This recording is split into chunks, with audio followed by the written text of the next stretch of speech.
buhay ng isang tatay. Ang buhay ng isang tatay ay sadyang may kahirapan. Minsan ang gabi, ginagawa niyang aral.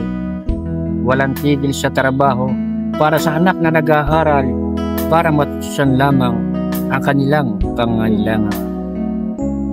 Ngunit ibang bansa naman ang ibang mga tatay, doon nagtatrabaho at nakikipagsapalaran. Iniisip niya ang nagiging kinabukasan at papawi pati ang kanilang kahirapan. Huwag tayong susuko sa hamon ng buhay. Mga pagsubok na dumadaan, ito'y ating paglabanan.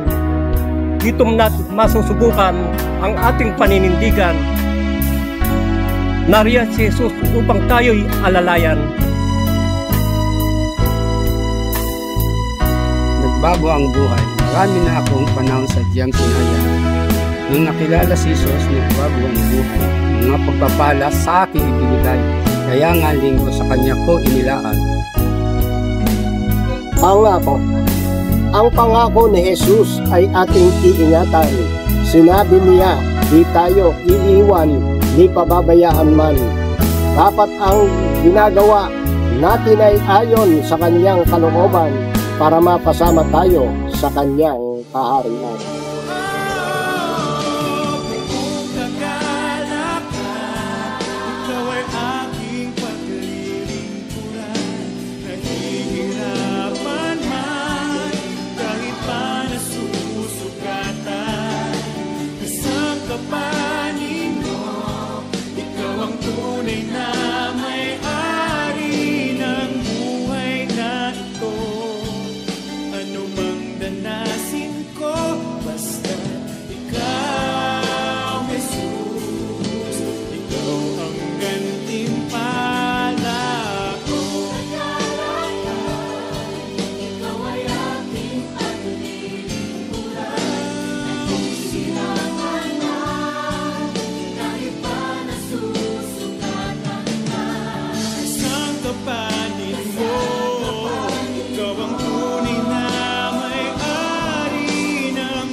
Danasin ko